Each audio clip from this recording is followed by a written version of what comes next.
Well, everyone. Good evening. Shadow Wita here. Now, the end of the week, most people. A blessed Thursday to everyone. I hope everyone is not having too bad of a problem with the cold right now. I gotta say, I like the cold personally, but you know, comes from having the last name Winter and being born in the middle of winter. But anyway, today is the 19th of Ærra, the 12th of December, Monday. And we're going to look at Politics Live for today. Now, if you keep up, you should know at this point you won't see what's going on. Partly because of I haven't got the right software for it at the moment, and two, I copyright and I kind of like this format at the moment. Please do like, subscribe, and please comment. I like debate. I like comments. I like debate. Lack of them. One more, please. But yeah, the format is yes, I get a bit ragey. But I get ragey when I hear stupid shit. Now, yes, I also swear. So it might put some people off. So I'm not going to apologise, because that's just the way I do things. But I'm a bit sweary, I'm a bit ranty. But it's only when it comes to stupid people. And I'm not completely unbiased. I'm not completely biased either. You know, as much as possible, I do try to look at things initially under an unbiased view, and then my biases get to have a look in. So yeah, I'm not entirely sure what's going to be covered here, so this might get rather interesting. Joining me today, Conservative MP Tim Lawton, Labour's Zara Sultana, I'll get feisty then. Alva Ray from Politico, and Asa Bennett, a former advisor to Liz Truss. Today, nurses are about to go on strike, but the union reaches out. The Health Secretary can choose negotiation over picket lines. I won't dig in if he doesn't dig in. Right, see, I like that. This is an important point. Everyone's kicking off about this. Oh, they can't afford 19%. Well, go to the table with them and see where they are willing to go down to. Don't just like bitch and whine about them and then expect them to back down. That's not how it works. Have to take money away from patients waiting for operations to then fund additional pay. And it's not just nurses. Rail workers, postal workers and driving examiners are all going on strike this week. A nurse would have to work over 20,000 years in order to match the vast wealth of this Prime Minister. He's talking about Rishi Sunak's wealth and his background, an effective political strategy. I am determined to... Well, I keep hearing this thing. It's got nothing to do with his wealth. It's got nothing to do with his wealth, right? But it is about understanding. And yes, you can have millionaires who can understand, and billionaires who can understand the situation, possibly because they came from that situation. But what drives me mad is people trying to say that Rishi Sunak originally came from that situation. No, his dad brought him up in this middle to high class sort of atmosphere. You know, look at when he's just coming out of school, and he's like, "Oh, I've got plenty of friends and from middle class and working class. Well, not working class. What people don't seem to, the people brush that off, right? Now, the people that brush that off, unfortunately, what they're not understanding is the fact that that kind of reaction is a reflex, and when it's a reflex, that's because they're used to doing it. Yeah. Much can be explained from that. So as to the question of does his wealth matter in this kind of situation of does he understand people on the lower end of things in this cost of living crisis, especially does he understand where nurses are coming from? His dad might be a doctor, but depending on what kind of doctor you are, you can be one of the really hard-working doctors that spend most of their days down in A&E and doing major shit most days, or you can be one of those privileged doctors who do bugger all most days, and except for the most select surgeries, and get paid fuck knows how much for it. So, just saying. To deliver. Thank you. And where did it all go wrong for Liz Truss? It went wrong from before she even started.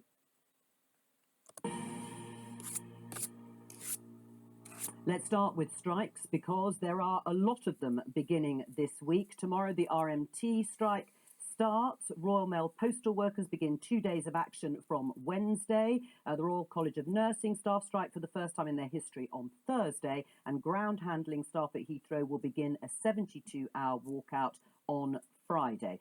Let's take a look at a couple of the front pages. The Guardian: Tories under fire over plans for military to act as strike breakers. And this... So what if our military got bugger all else to do? I know there's a whole bunch of them that are inactive, but I'm sure the military does the whole, and at the same time, on the other side of things, you've got a whole bunch of them also training up Ukrainians and shit. But at the same time, I also know there are a whole bunch of them that are inactive. So, do they have to come off their leave to do this? Is this their job? Is the headline in The Times. Similarly, drafting in troops won't prevent NHS strike chaos. Now, you heard there in the headlines, as we put it, Pat Cullen, the General Secretary of the Royal College of Nurses, wants to meet the Health Secretary. And this in The Times: rail strikes, RMT demands Rishi Sunak meeting as month of chaos begins. So my opening question to everyone is, the unions, some of them at least, are reaching out to the government. So should ministers, Tim, make a better offer in terms of pay to avert the strikes? Well, the negotiations going on, and they're going on with the relevant pay review bodies, be it within the NHS or the train operating companies. That's the way things usually happen. There are further negotiations which need to happen. I'm sure we can come to an agreement, but there are procedures and processes to go through. Ultimately, if it does require ministers to offer beer and sandwiches or whatever is required to break any stalemate, then that may be what is required. Well, do you not think we've reached that point, bearing in mind the list of strikes I've just read starting this week? Well, I hope not, because these strikes aren't helping anybody. And the people they're penalising most of all are lower paid people who desperately rely on public services, public transport to get to work and to do their jobs. Everyone is having a hard time, not just in this country, across the world. I can't. The last thing I'm actually waiting for Zara Sultana to come back on him on this one. This is one of those that I'm a little bit anticipatory on. That is going to help anybody is a series of strikes that's going to cost people further money on top of the extra prices. But you don't think that ministers, this is the point, ministers should intervene? They can intervene. You're right, traditionally it is between the employers and workers themselves after recommendations from pay review bodies, but the government could reject that and suggest and offer themselves to break the stalemate. You don't think we're at that point yet? Well, Mark Harper, the new Secretary of State for Transport, has already had discussions and offered a new, fresh approach. So I think we've opened up channels of communication, but it's up to the negotiating bodies who represent, in that case, the train operating companies, to actually do negotiations with the workers and with the unions. That is what is happening, and I hope that they can come to an agreement to avoid these really, really damaging strikes. Zara, would you like to see the government make a better pay offer to various workers to avert the strikes? Absolutely. No worker wants to go on strike. It's a really difficult decision. And when it comes to the RMT's negotiations, which were progressing quite well, the government inserted a clause that crossed the red line for driver-only operations, and that's why they are continuing their strike action. Similarly, the RCN said that they would suspend strikes if the government would come to the negotiation board with a reasonable offer. And again, and the reasonable offer being 5% above inflation, so probably take it to nearly 17%. I think the original offer from the unions, or the demand from the unions, was 19%. The front bench of Labour have rejected that. Well, nurses have seen their wages slashed over the past 12 years. Nurses' wages now are 20% less than what they were in 2010 in real terms. And these are the people that keep our NHS running. We clap for them. Tim clapped for them. I'm sure everyone on this panel clapped for them during the course of the pandemic. And now they're saying that they need wages to address the cost of living, and they're going to food banks. I hear it in my constituency all the time, and it's time that we actually... Nurses going to... Maximilian Robespierre kicks off about this all the time, and then fucking right on, son. Nurses, I mean, the fact that we've got such an explosion of food banks in this country, and now warm banks, because of the Tories. It is not right. Their obsession with, small state is best, is patently bullshit, evidently. Can we move past that now? We need to be small state conservative. This is not like being small state doesn't help even the Conservatives. In the long run, it doesn't actually help themselves. They are self-destructive in of themselves. To pay them what they... Which kind of weirdly makes them anarchic. Should the government, Alva, make a better offer at this point to avert the strikes?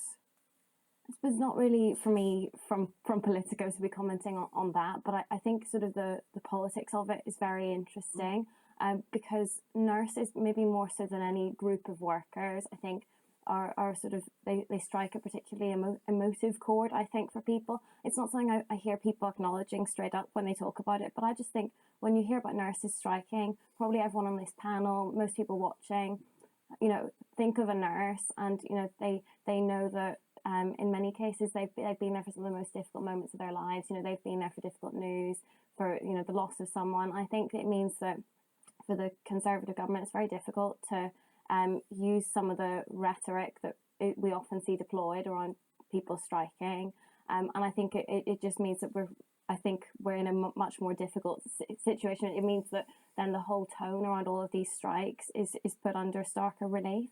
And then also with Pat Cullen, making the case that, nurses are, I think, in the UK, the least well paid in Europe. And I think when everyone thinks about nurses in particular in that way, it's, I think it's just very difficult. Do you agree with that, Asa? Do you think the government's making a miscalculation, listening to what Tim was saying in terms of whose side the public will be on, that perhaps they're relying on the fact that voters might actually, in the end, not support some of these strikes, partly for the reasons that Alva has said, but also because of the inconvenience that will be brought upon them over Christmas? So look, when you see the prices are going up in shops after COVID and Putin's war, it's understandable there'll be unions who want... Oh, gods. This guy is former advisors to Liz Truss. Asa Bennett. Funny feeling I'm not going to like this person. To fight for better deals for their workers. But then when you look at the numbers, effectively 17% pay rises being demanded. That is more than you're getting often in the private sector. And the government has made clear that to try and effectively grant all these checks to people would, add lots of cost on families up and down the country, particularly when they're not all going to get the same sort of deals. So this is why effectively they have to have a sort of carrot and stick approach, trying to engage in the negotiations, but also being ready with sort of fallback options. So take the transport unions. There's obviously a lot of chatter about minimum service level legislation. Well, that hasn't appeared, has it? I think it's been introduced, but it needs to be sort of pushed through the next few stages. And so what Rishi Sunak seems to have done is he's tried to take the reasonable approach at first, saying, just please listen and let's compromise. And then now he's dusting off and he's... No, what he's done is be reasonable and do as you're fucking told. Don't do it. I'm going to bring in this... And now he's saying if you don't be reasonable and do as you're fucking told... Tories seem to think that being reasonable means doing what you're fucking told. No, that's not reasonable, mate. That's pliant, compliant. Completely different. Taking the gloves off. Will they put a better offer on the table, do you think, the government? I'm the one to preempt that. Let's have a look at this in the Daily Telegraph. Labour vows war on hostile health unions. You may have seen over the weekend Wes Streeting, the shadow... Gotta admit, not the biggest fan of Wes Streeting. And I'm like, yes, he needs to reform. And he needs more, but it also needs more cash. It just does. Well, at the very least, it needs for the cash going in it not to be siphoned off into the private sector. Shadow Health Secretary says NHS must reform or die as country braces for wave of strikes. What did you think of that interview that Wes Streeting gave over the BMA, particularly, Zara? Well, it won't surprise anyone that me and Wes come from different wings of the party and that I don't agree with what Wes is saying here. For me, the Labour Party's trade union link is of utmost importance. And in this moment in time, trade unions are that fight against the government and the cost of living crisis. They're fighting for their members. Unions aren't these, weird bodies that are just acting unilaterally. They are democratic institutions and they're acting in the interests of their members. What do you think about the reform or die in terms of the NHS? Not the language I would use. I think the NHS needs serious investment. Over the past 12 years, it has been pushed beyond our imagination. It's on its knees. I know of constituents who have waited long hours in A&E. Ambulance waiting times are a real concern as well. Mental health waiting lists. So we need serious investment here and to look at the issues. But I don't think that language helps. What about, though, Wes Streeting actually calling on the BMA, picking a fight, if you like, with the BMA, as one of your former colleagues, Sam Tarry, has said? Is he wrong to do that? In this moment in time, the fight is clear. It's in support of workers against inflation that is sky high, mortgages that have increased, fuel prices, food prices, and that's where we need to target our focus.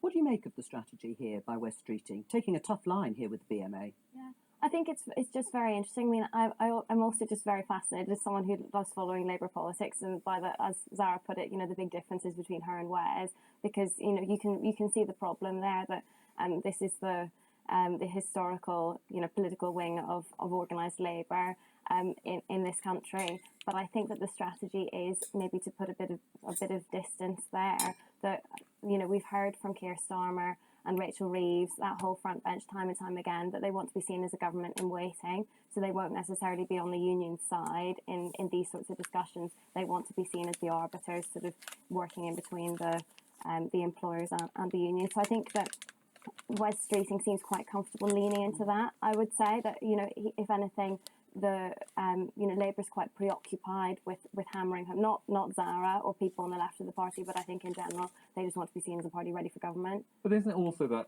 Wes will know the BMA are going to be voting on, I think, junior doctor strikes in January, and so it perhaps helps to have a really loud and large bust-up with the BMA on this, because they know that if the Tories can pigeonhole Labour as just the union's puppets, then that's rather sort of poisonous in the eyes of the voters. Then they think that they're not really on the side of, working people, the general public at large. They're on the side of the strikers, not the strivers, etc. So I think it's rather savvy positioning. And I also think that Wes Streeting has a really it sounds a bit cynical to say this, but has a real advantage talking about this because of his recent health experiences with the NHS. He's waiting for cancer, wasn't he? Follow up. Yeah, so he's been treated for cancer and has spoken about his gratitude to all the people who helped him. But now he's very well placed to say, "But I haven't had my follow-up appointments." And so, as a Shadow Health Secretary, he's very able to make these arguments. Yes, I mean he's on the side of the patients. Tim. As we all need to be. And I have to say, I do have a criticism of the BMA. I think that many doctors in particular have been badly led. They've become very politicised, some of these unions, and certainly holding out now for big pay increases for well-paid senior doctors as well will not go down well with the public. What about the issue of recruitment? Because there are a shortage, both of nurses and doctors. And it's interesting, just about every problem within the National Health Service, we've had problems in the National Health Service for years and years and years. It's a fantastic service. but always needs more money, and we always need it to do more. You can trace all those problems back usually to failure to recruit sufficient professionals within the health service, and we're seeing the consequences of that again now, as we did 10 years ago, 20 years ago. Everyone, I think, wants to see the nurses paid better above all of those people holding out. Well, I think the nurses gain the most sympathy. Well, on that then, perhaps you won't be very sympathetic to this that has obviously come out of the briefing to journalists from Number 10. John Stevens, political editor of The Mirror. Health Secretary Steve Barclay will not accept the union's offer to call off NHS strikes and sit down for talks on pay.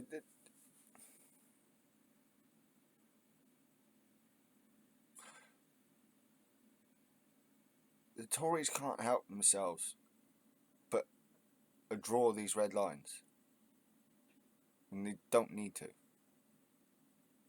But they actually don't need to. But they're doing it anyway.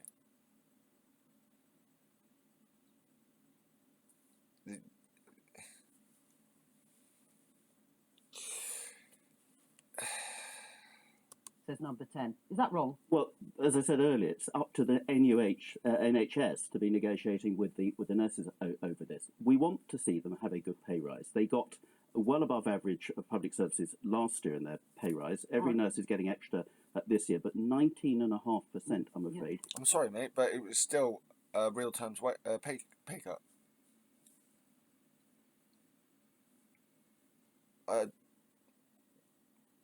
Complete bullshit on that one. Is just not realistic. Right, well, that may be the case, but it is the government's decision in the end in terms of pay and pay rises. The Daily Telegraph, we're going to move on and talk about this story. Jeremy Hunt faces Tory rebellion over £7 billion of government spending on woke projects. MPs write to Chancellor to demand that ministers cut spending on equality and diversity measures in order to reduce taxes. We need, like,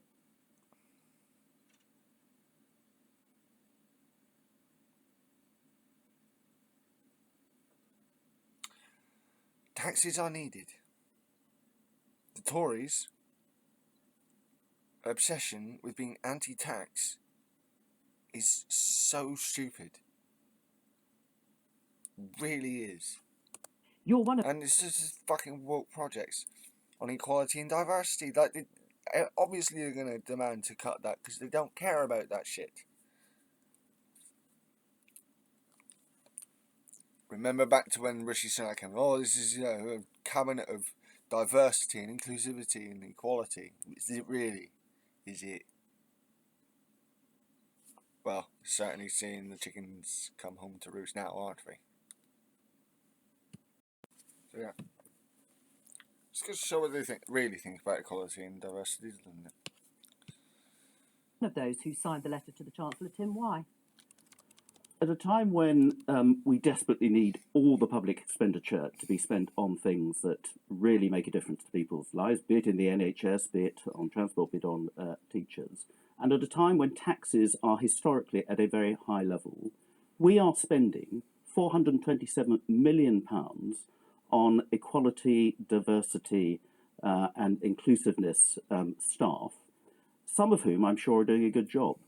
But the rest of them, are they really essential? Are they really a priority when we need more nurses, more teachers, more train drivers, or... If this is what they want to do, and they are doing a good job at it, who are you to say otherwise, mate? Whatever. That's what we are questioning. Is the taxpayer getting value for money? And if you look at some of the schemes that we are paying for in the police, in the fire service, in the Arts Council, £500 million spent by HS2. Do you not want to encourage diversity and inclusion? Yeah, I do, but I don't want to spend £427 million of the taxpayers' money, 10,000 people across public services. He would rather not spend any money on it. That's the Conservative way. Is involved in all right. Over a million days. Well, we'll come on to some of the detail, but I hear you. What do you say in response? It just looks like classic Tory divide and conquer. Let's not deal with the fact that racism and discrimination do exist in the public sector as well as the rest of society, and especially with the recent report from the London Fire Brigade, Charing Cross Met Police investigation where there are serious issues. We see the Conservatives direct their focus on strategies to address racism and discrimination instead of issues like the fact that they gave £200 million of public money to what was then, who was then a Conservative peer, Michelle Mone, or the Chancellor at the time. I'm just saying, let's focus on the real issues. Okay, well, let's focus on the real issue. You've mentioned the fire service. And racism. 1,500 sort of money would help that. I was talking, and if I could just finish that point, what I would say. Nice. Fucking shut up, Tory. Nice. It is nice. It's a pleasant experience watching Zara Sultana. It really is. Is that when you have a and not in the pervy sense before anyone starts. Chancellor who has given billions of pounds in tax cuts to bankers, it's interesting that in this moment of time around an economic crisis, that this is where Tory MPs are directing their energy. Tim? Okay, so we heard about London Fire Service. Yes. 1,500 days of training on equality and inclusiveness for London Fire Service over the last few years. And Sarah's quite rightly pointed out serious problems within the fire service. So that was a really good use of money, was it? So we're spending this money on questionable. Right, you're the guys that are putting up these schemes. You're the ones organising it. Perhaps you're not putting the right organisation in. But no, the Tories can't be at fault. They're never at fault. Priorities, and it's not even producing the goods. Of course, so we need need to stop drive it altogether. No, I have not said that. You haven't listened, because what I said is there are good uses of this money. We absolutely need to make sure we are driving out racism and inequalities. Absolutely. Spending this amount of money on this amount of people across so many public services, and it's not producing the results, is not the best use of taxpayers' money. And I want that money to spend on nurses and doctors, when we talk teachers, about good use and of all the other taxpayers' public money. services. When billions of pounds over the course of the pandemic went to dodgy COVID contracts that were given to Tory friends and peers and so forth. So I just think it's interesting. Well, that's another issue all along. And of course, right at the beginning.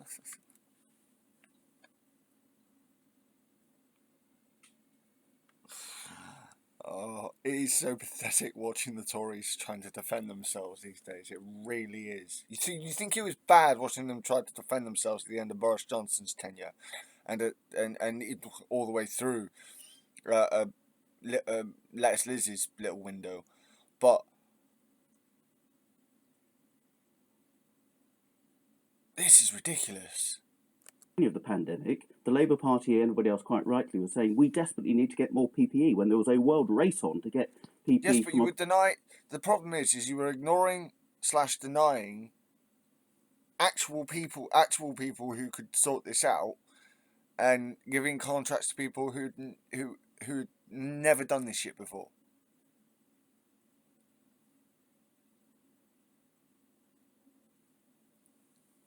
Across the globe, and the government did that. Now, in retrospect, of course, there's all these huge criticisms going on about what happened. There was worry at the time.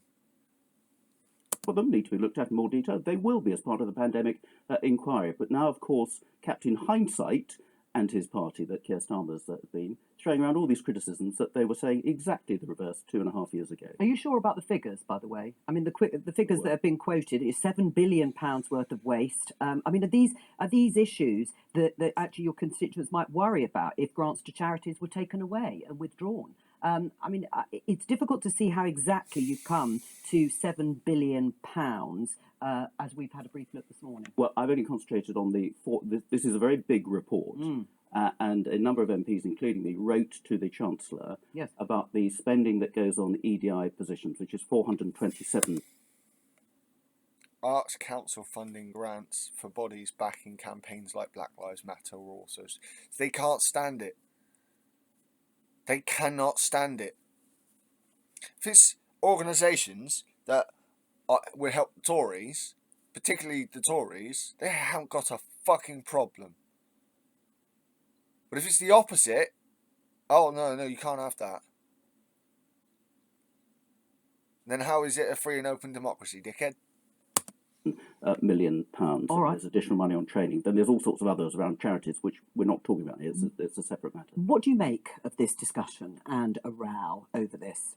So, it was definitely very interesting to read the report. Particularly when there's lots of loose ends. I'm sure people want to chew over because they talk about things like government departments handing out money to charities who effectively are slagging off government policy, and then they argue that's therefore is right to sort of withdraw that funds. I'm sure Zara and others would then say, hang on, but does the government, should they be suppressing free speech among the charity sector? Those are interesting sort of sub-arguments. But what really stuck out for me, as someone who worked with the Government Equalities Office in my time, it was that they talk about things like unconscious bias training. And we know from the evidence that this sort of diversity training, whatever you want to call it, the Cabinet Office make clear, academics make clear, unconscious bias training is useless. If anything, it also has a risk of backfiring. Useless? Well, there is no evidence it works. And if anything, it can backfire by actually inflaming tensions among sort of staff. Just want to do a quick check on this.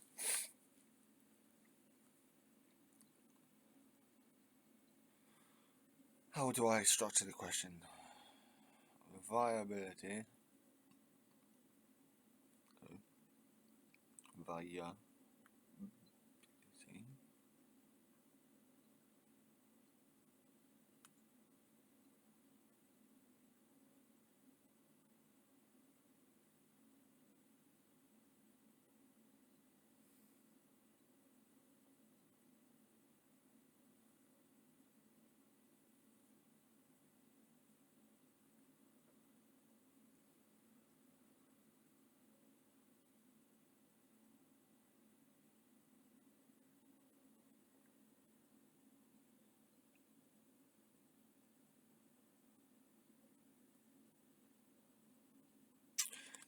Well,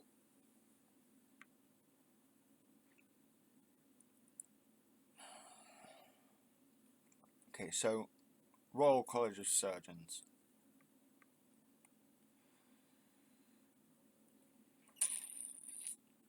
All members now have automatic access to our unconscious bias e-learning modules. Simply, everyone has unconscious biases that should be acknowledged, analysed and understood. Unconscious bias, also known as hidden bias, is a pattern of thinking that affects our perceptions and influences our judgment and decision making.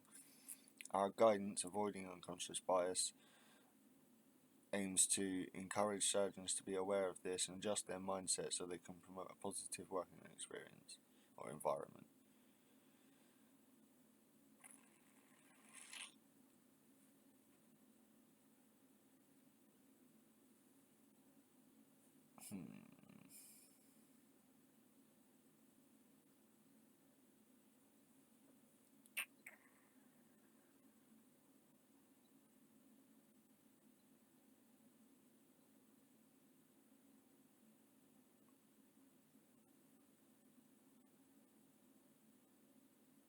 Two seconds, guys. Sorry.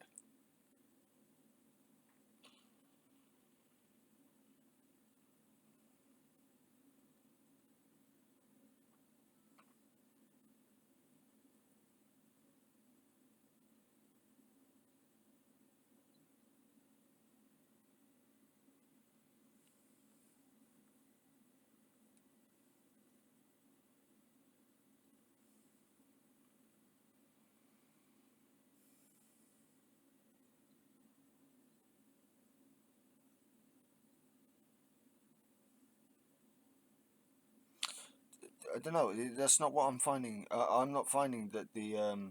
I've just had a look at one study that saying that it does work. It just needs to be tweaked. It needs to evolve, which is the same with everything. I don't think he's. I think there's some scope for that argument, but the absolute way that that the guy's coming across it with, I don't agree with.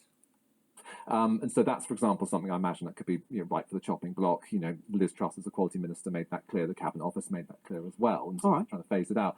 The other point I would say, disclaimer, of course, is that we'd all want the government to be able to draw on the biggest, broadest pool of talent and for people to feel safe. But at the same time, we have to balance that with making sure everyone, there are outcomes being delivered. So I just feel like in all of this discussion, and I haven't had the chance to read the report, but reading all of the media coverage of it, I haven't read a line about what these people actually do. And so I actually just feel like we're not very well placed to have the argument. I mean, I actually just don't know whether to be making the case for the people in these sorts of roles or not. I think everyone has their instinctive, quite visceral reaction that we saw from the MPs on the panel. But actually, I think it's very difficult to criticise these people before knowing exactly. Apart from the example of well, that's a specific example, training. But I think in general, I would just genuinely like to know what kind of work is involved before we decide whether to scrap it. Should we ask Jay, because the BBC employ 15 of these at well over £1 million a year? What benefit have they been to you? Oh, huge benefit, I'm sure.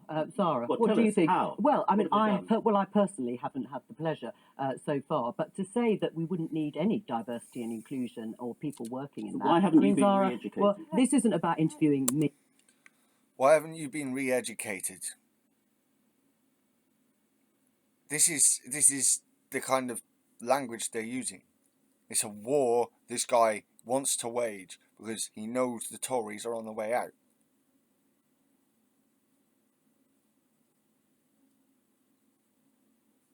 He doesn't give a flying fuck about diversity and equality. He literally doesn't. Or I suspect that he doesn't, I should say. About the BBC in terms of diversity and inclusion, but it is quite interesting to hear both the MPs taking a very firm stance. Is it culture wars rather than the issue itself? Exactly. I think it's stoking into culture wars, and we see that when the government kind of whip up the rhetoric around migrants. We see it when they whip up the rhetoric around very vulnerable communities like the trans community, and hence, again, that's why I think it's really important to focus on the real issues, which is where billions of pounds has been essentially wasted and handed to people who have sent it to offshore tax havens, and there's very little accountability on those issues by this. Yeah, because that money, billions, could be used to help with the cost of living crisis. Billions. Government. I mean, I suppose, Tim, if you look at the list of signatories, including yours, they are mainly, forgive me for pointing it out, white men who may not have benefited directly. And what would be the bet in that they're largely white, privileged men. I, myself, am white, but because of my pagan cultural standing, I'm actually marginalised. So, and I get marginalised in public. So, yeah, again, when Rishi Sunak came in, this makes us a government of diversity and equality. Well, if Hunt goes ahead with the cuts on this, his efficiency savings, as he's calling them, it's like George Osborne fucking did with Cameron Osborne. With David Cameron. It's the same all over again, efficiency savings. Just like it was with the Osborne days. It's worse even. Because the situation's worse to when the Tories first went on the first round of austerity measures. Now,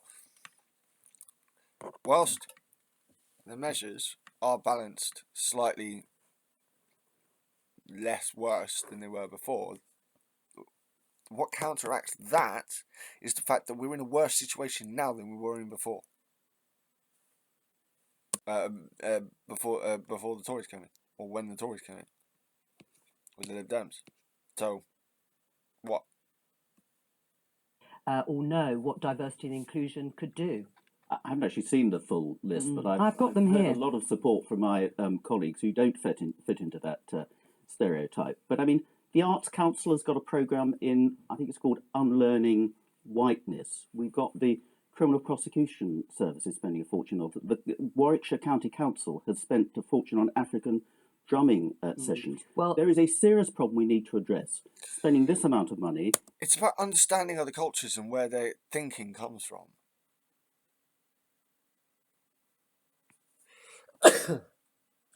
Fucking hell.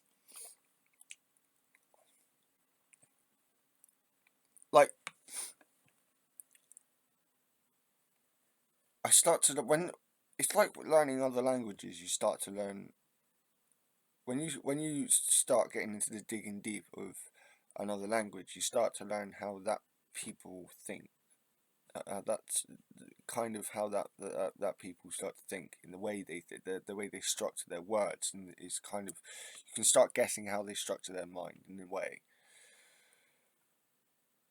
But this is what the guy just does not understand at all. Is not the best way of addressing it, and the evidence is not there. This isn't about culture wars. It's about how, particularly at this time when money is tight, we can best be spending taxpayers' money on the services we desperately need for all of our constituents. The organisations you mentioned, of course, aren't here to defend themselves, although the Arts Council has questioned the amount of money that's cited in the report and also questioned the language that has been used that you quoted from.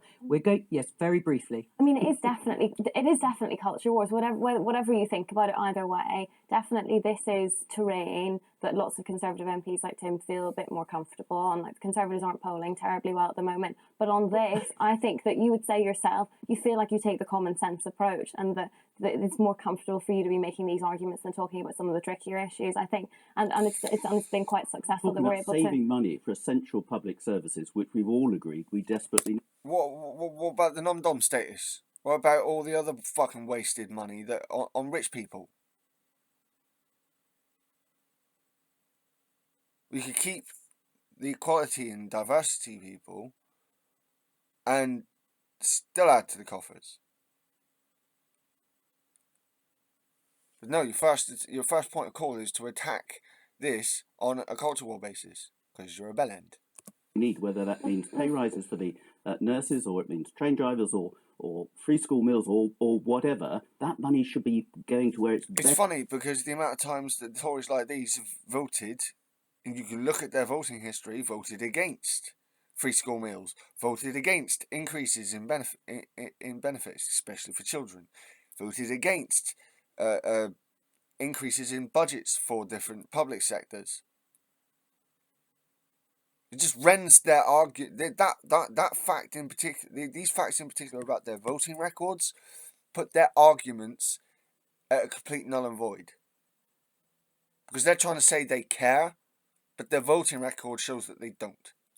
The thing is to get the money as well. It sounds like a big number, but in the grand scheme of things, it's not really that much money. It's just because all these numbers sound big when you're talking about it's quite a big number. It's just easy if you're talking about a whole country and all these different in organisations for that number to sound massive. But you could do that for anything under the sun and make it sound big if you're talking in a sort of national context. Come up some really good uses of £427 million, and they wouldn't mind missing out on having an EDI trainer. Well, we heard in the headlines the backbench Labour MP, your colleague Zara Richard-Bergen, criticising the wealth of the Prime Minister, while the Labour front bench are pursuing policies such as scrapping VAT for private schools and abolishing non-dom tax status. We're joined by Joe Twyman from Delta Poll. He can tell us how this strategy is playing out with the public. What is Labour's strategy, Joe?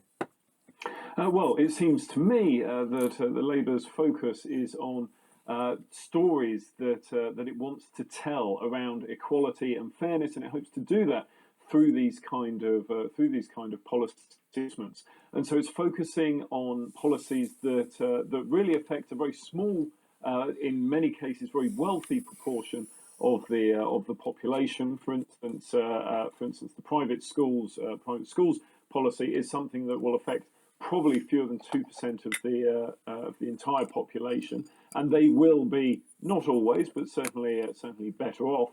And at the same time, it wants to push this idea of fairness and fiscal responsibility. So it's looking for policies that affect a small number of people, ideally, and that bring in some money while also telling this story in their favour. Is it working in terms of being a vote winner? Well, individually, these policies do poll well. If we take the case of VAT for private schools, this is something that has proved popular. A plurality of the population believes that it is the right way to go, and indeed a sizable chunk also believes that some form of reform, whether it's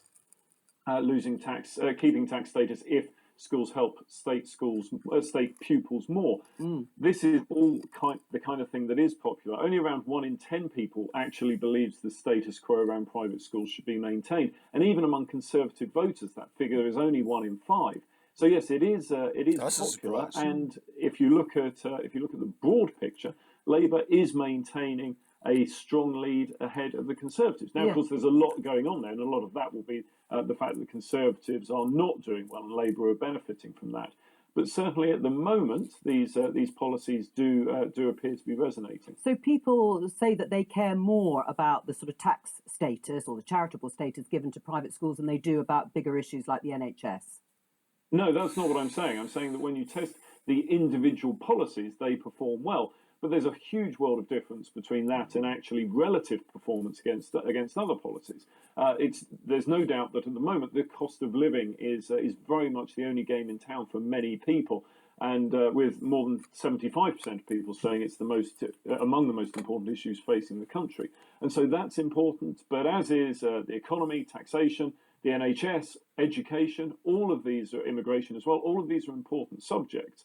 And very few people are saying, I'm going to vote based on the taxation policy of the respective parties when it comes to private schools. All right. But instead, those policies over time can help to inform, as I say, a story about the party, whether it's one of fairness and competence or ineffectiveness and failure, that will help drive people's vote in one way or another. And Zara, are these policies designed to single out the Prime Minister, Rishi Sunak, for his wealth and his background? These policies, I mean, not him in particular, but kind of helps.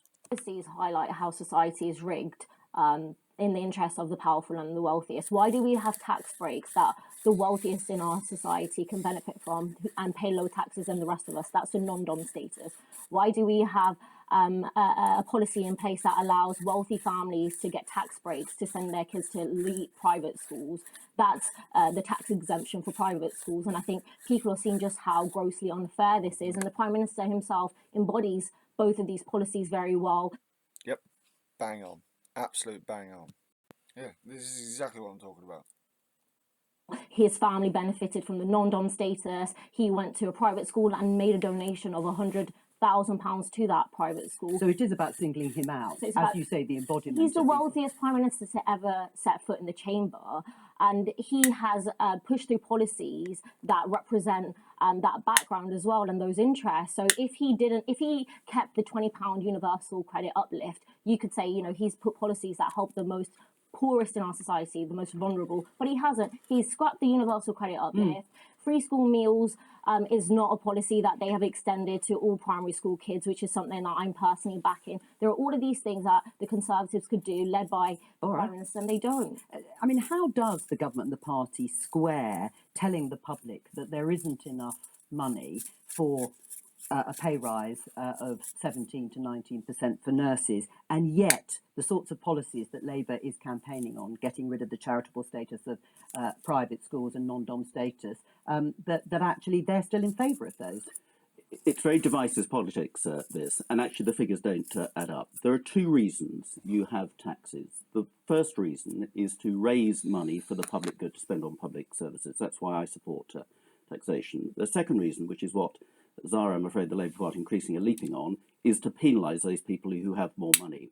Now, you can kill the golden goose. So if we actually look at the non-dom status, it was actually made official by the Labour Party and the Labour government back in 2008, where they recognised the status and charged people £30,000 a year to retain that status. So their overseas income, not that brought to the UK, wouldn't be taxed. We then actually increased that threshold to 50,000 and then to 90,000. Now, those non-dom people in this country now are contributing through income tax, through CGT, the capital gains tax, and through national insurance, £8 billion a year. So you have a choice.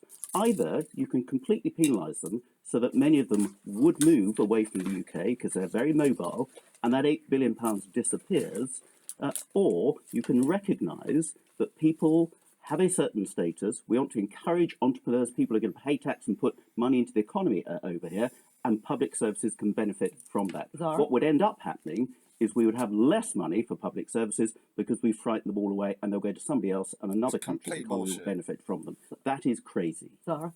I think when we have a situation where people can benefit from lower taxes that the ordinary person can't, I think that shows that we have a grossly unfair system that is benefiting very wealthy people. And I think when you've got a cost of living crisis and we're talking about where money could be better spent, we could raise 3.2 billion from getting rid of the non-dom status. We could raise 1.7 billion by getting rid of the VAT exemption on private schools. All of that money can go to the NHS. Yeah, fine. I mean, you can disagree in terms of the figures that might be raised or might not be raised, but is the strategy actually working? We've just heard from Joe Twyman. It's popular with people. It may not raise that much money. It may not be the biggest issue, but it is popular. Yeah, it's good politics, but bad policy. And so obviously not going to go into the policies and why Labour are, 20 points ahead. No, of course. But the thing is, let's go back to the fundamentals of this on polling.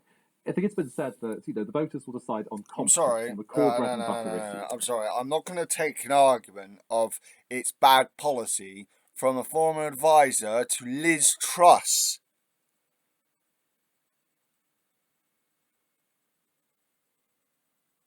You don't have any legitimacy. I have more legitimacy than you do, mate. Under your guidance, yours and your mate's guidance, Lettuce Liz is called Lettuce Liz. You don't have any legitimacy. We know from previous elections, so let's say Jeremy Corbyn, when he put his platform to the people, when voters were looking at it in a blind survey, in other words, not having any idea who was proposing, renationalising the railways and all the rest of it, they would say, brilliant, this all looks great. They tended to like the policies. When they realised you turned over the card and it was Jeremy Corbyn who would be Prime Minister enacting all this stuff, they thought twice. And so this is why, at the end of the day, you're going to be thinking about... Yeah, because of your guys' because of your campaign of character assassination of a good man. Again, I'm not going to take this kind of argument from someone who helped fuck up the country. The economy, cost of living, and I wouldn't say so much this at the election day. So actually, hilariously, on the tax exemption for private schools, that wasn't some sort of Labour strategy as far as my understanding goes. That was actually probably number 10 that thought that was a wedge issue. The Daily Mail ran front pages on that. Well, Michael Gove was in favour of it. Michael Gove was in favour of it a few years ago, but I think it did genuinely at first catch Labour by surprise. And then they looked at the polling. I think a plurality of the public do actually support it as a policy. And then they decided to lean into it, and Rishi Sunak, I think, found himself on the back foot on the issue at Prime Minister's questions. But that's really not some sort of big, genius Labour strategy. I think the wider stuff is that that was actually just a policy that was in the manifesto, and I think that the Daily Mail thought they could kind of cause a bit of a ruckus around. It didn't really work at all. Right. I mean, you recently featured in a video, Zara, in which you said Rishi Sunak was totally unfit to be Prime Minister because he went to private school and Oxford University and was a banker before becoming a politician.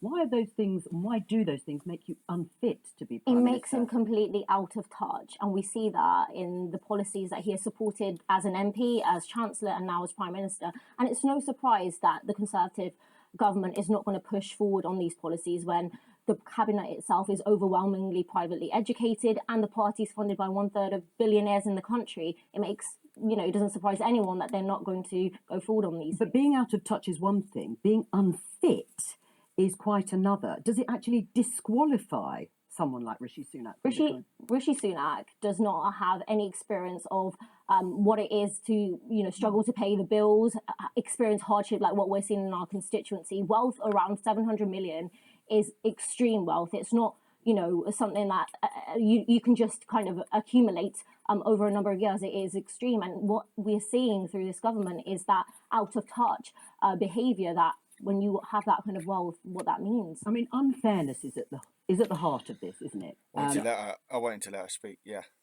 she's fucking bang on. Yes, I could be just biased here, but the woman is Zara Sultana is bang on. the problem for the Conservatives. They're behind in the polls. These are issues that are working well with the public, and the out-of-touch label is beginning to stick. Yeah, but Zara calling a lot of quite talented people unfit simply because they don't fit into her mould is hugely divisive and a huge writing off a lot of talent. Coming from the mouth of a Tory, that is just that is one of the heights of hypocrisy. We need to have more fairness in society, absolutely. So in education, one way you do that is not to try and bring down those educational establishments that are achieving well, it's to take everybody up. Now that's why, in the last years of Conservative government, the PISA ratings for UK schools on literacy and numeracy have gone up 9 points, unprecedented. We've now got over 90% of schools in this country are rated good or excellent. We need schools to be doing even better so that people will look at local schools and say, actually, my local comprehensive school, the sort that I went to or whatever, or academy, whatever it may be, actually doing a really good job. I don't think I need, for whatever reason, to send my child to that private school. That's what we believe in levelling up. But this constant class war, harking back to the class war we've had in the 70s and 80s, that if somebody's doing well, then if they've got money or they just happen to have a background, their parents happen to send them to a school, then actually they don't deserve it and we need to drag them down. Well, Zara? Is how policy is maintaining that inequality we see in society. That is exactly what this Conservative government's done. We have a huge squeeze on wages, the greatest since the Napoleonic era. Wages in real terms have fallen, and people are seeing that the status quo simply isn't working for them. And then you have these policies that entrench that inequality, and it's simply unfair. And I don't think it's tenable to continue pursuing that. So the last Labour government condemned hundreds of thousands of our school children simply because they had no aspiration for them to achieve poor levels of qualifications in a whole load of areas. That's quite a sweeping statement, isn't it? It's true, because we had GCSE equivalents in all sorts of things that made people frankly unemployable. What we got back to is making sure everyone has got the basic essentials and they can absolutely achieve what their talents will allow them to. Right, I'm going to pull himself up. I'm going to pull up something here. This idea that the qualifications in media studies and such were utterly useless, right? This is a complete fallacy. What it's about is they don't like that society and our culture is moving to that kind of direction where we go after the education that we would want, not what we are forced upon us to go into the jobs that they want us to do. There are plenty of people out there that want to do, plumbing, that want to do being a nurse, that want to be a teacher. Plenty of people that would just like to work in a shop.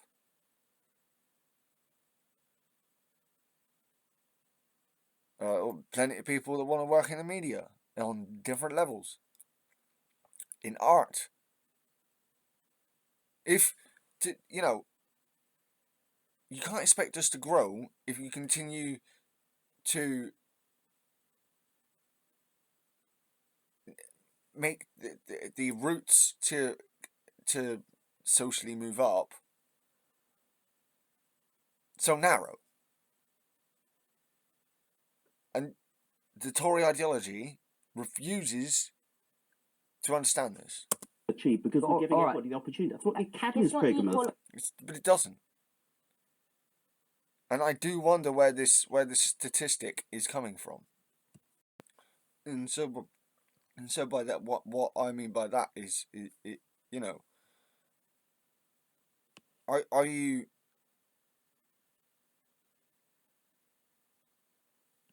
No, you know what? I'm going to let him carry on. That's what EBACS have done. It is equal opportunity. When you've got private schools in the system that are essentially... But then should private schools be abolished? Right. I'll finish what I was saying on that then. So what I mean by that is, under what context is he pulling that fact from? That statistic from?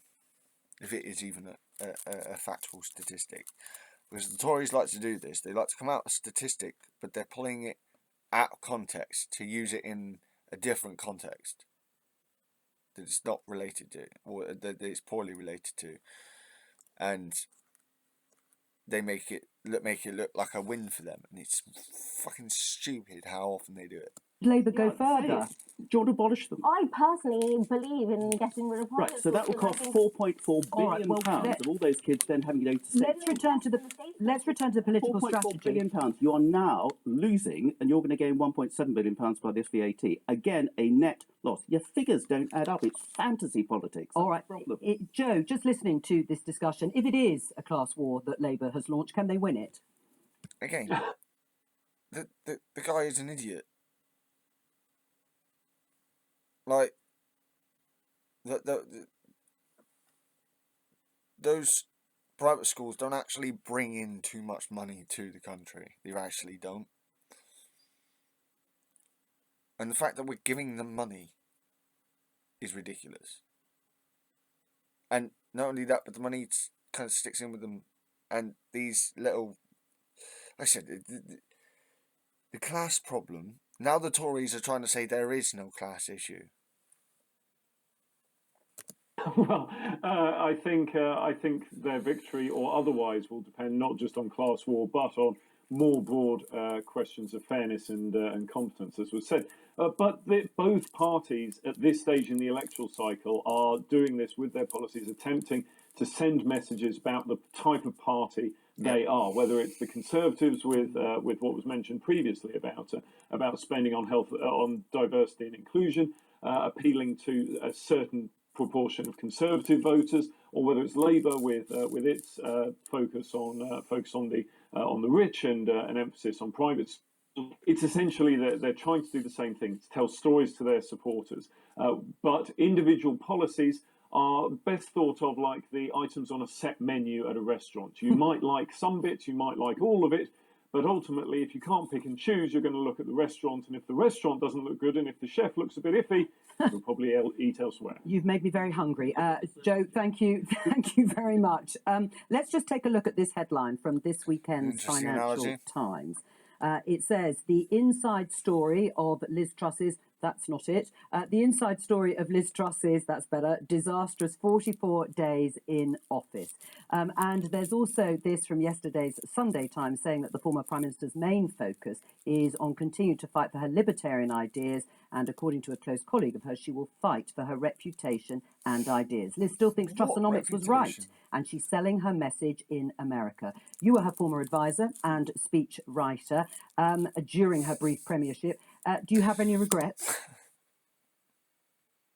You know what that's about? Boris is just like, here, Liz, don't worry about it. I know everyone in England hates you, but you earn hundreds and hundreds of dollars in America. Just come over here with me. Fucking twat. Look, I feel it's an absolute tragedy what happened. I've worked with Liz for 2 years. For whom? For the nation, the economy, the party, for her. I could go on, but I will stop there. Because the thing is, just to unpack this a bit further, because, working with her since trade, I knew she was someone who very much knew what she wanted to do, had very clear ideas, had a real relentless drive to, get things done. That's what made her an excellent cabinet minister. She always wanted to, sort of crack on and sort of push the envelope. But clearly, as Prime Minister, then she charged ahead without bringing her party and the markets with her in that sense. And so and actually one thing I'd quickly add into the mix is, I remember very well, what in the few days after the mini budget, that basically on paper it really could have worked. It could have actually had as a mission accomplished, because the independent National Institute of Economic and Social Research estimated at the time that the measures that were being taken, the tax cuts, the supply side reforms, could have put us on track for 2% growth next year, which we can all agree growing economy is much better than one slipping into recession. So where did it go wrong? I think simply that, maybe as a mixed blessing, as I wasn't in the room for the mini-budget discussions, but then with my reading of it, I think that she clearly was impatient, too impatient in that sense to try and deliver, because we must remember in the summer with everything energy crisis, economic crisis, an in trade from hell, that she would then not want to sort of sit dithering, delaying, discussing. She'd have wanted just to sort of crack on, and so obviously she came in there too far and too fast. Yeah, but was it just that, a question of sort of timing and tactics, as Kwasi Kwarteng, that then Chancellor said, or was it just bad ideology? Well, Kwasi said he got overexcited and got carried away, I believe. So, and I think that you can imagine there was that sort of giddiness, that sort of impetuousness of trying to just charge on. He went on the media, I think Laura Kuenssberg's show, and said more tax cuts to come. With that flourish during the mini budget, saying it's not just getting not just doing this, but abolishing 45p top tax rate. But I think in terms of the ideas, we must also remember that the only thing that survived after Jeremy Hunt came in and gutted the Trussonomics agenda was rolling back the rise in national insurance. So in some ways, real Trussonomics has not been tried yet. And would you like to see Trussonomics being tried, Tim? Well, I didn't vote for her. I know. And there were some good things in what she said she wanted to do, and there were some good aspects of that budget. But the timing and the presentation were really bad, and she didn't roll the pitch. And the trouble is, you cannot come up with a radical set of economic reforms, particularly at the current time when the world economy is in a very fragile state, without actually having cleared it with the markets who actually make a difference. And the markets absolutely took fright because they thought that the figures didn't add up. And that's when it all started unravelling. At another time, with more preparation, with better work and making sure that the figures balanced, a more ambitious agenda, which is all about growth and is all about bringing back tax, because tax is too high, might have been successful. It was badly timed, not properly thought through, and that was the real problem. Is that the real explanation, or was the ideology bad? So the thing I'm really fascinated by is, as Liz's former speechwriter, I think we all really vividly remember Liz Truss's speech on the steps of Downing Street after her resignation. I don't know if you wrote that. I would imagine that you did. And I think everyone was struck, whatever part of the political spectrum they were on, by the lack of contrition. And I'm just genuinely very curious, if you don't mind me asking, whether there was a discussion about whether she should say sorry for... She really fucking should have. Like, if this guy tried, it would be interesting. It's going to be really interesting to see what this guy's going to say about it. But I mean, she was an idiot. She just was. People's mortgage rates soaring, whether there needed to be more contrition, what happened, what was the conversation like before she came out? So the health warning I should give is that I spent the last week in hospital, not for bad reasons, but because, and this may sound like I made it up, but I'm kidding you not. I basically had the birth of my first child, that sort of the day after she left. So all kind of came thick and fast for me personally. Moving that aside, I was aware from afar, because basically colleagues of mine from fantastic officials worked with her on that speech. It was very much her. Even the Seneca quote, that was her. And so I think it comes down to this belief that the ideas were right, the mission was right. Growth is the thing we should all be wanting, and what the economy really needs. And so, yes, the tax cuts, clearly were the thing that tipped things over. But there still is the case for supply side reform. I think it's too slow to build. But the apology, I think, is what. I really didn't feel sorry. Well, I think it's that she's not one to wallow in these things. She'll be obviously, no doubt, sort of have.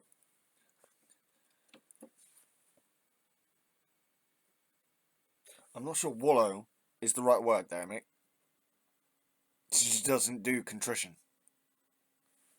Having her own moments of recrimination afterwards, but the thing is, she'd already had to effectively admit that she hadn't succeeded in her mandate to the British people. I wonder if she even feels contrite. Enough. She was unrepentant. She is unrepentant if she's taking the message to America to persuade people. The fight goes on. I think she'd believe that there still is the battle of ideas and that needs to be fought. Zara? The real problem for me, obviously, wasn't the speed or the fact that the markets didn't like it. It was fundamentally the ideological argument that you can continue to increase the wealth of the very wealthiest while doing absolutely nothing for the poorest. And that ideology is widespread within the Tory party. And I think that's at the core of it. That's what my issue is with what the mini budget did. Cost the public nearly £30 billion, has made life very hard for ordinary people, and it's ideological. That's all we have time for. Thank you. I love how I could see the Tory really wanted to have a go back, and nope, not having it, mate. I like how Labour how Sarah got the last word on that. But yeah, no, the failure is here, the Tories have to own, and they just can't do it. Like, it's not in them to be contrite, by and large. Or it's not part of their ideology. So, yeah, I wonder, are we going to get another thing, a general election sooner because of all this shit kicking off, or not? Let me know in the comments below. So yeah, like I said, I thoroughly enjoyed seeing Zara Sultana tell a Tory basically shut his mouth. Fucking nice. On national television as well. So yeah, pretty good one for me. But yeah, so this has been Shadow Eater. Please like, subscribe, join the Wotan, the Shadow Wotan. Please comment. Let me know what you think. If you think I got something wrong, or if I've got, if I'm missing facts, let me know. But yeah, this was Politics Live from the 19th of Ærra, the 12th of December. Bless the Thursday, everyone. This has been Shadow Eater. Have a good day.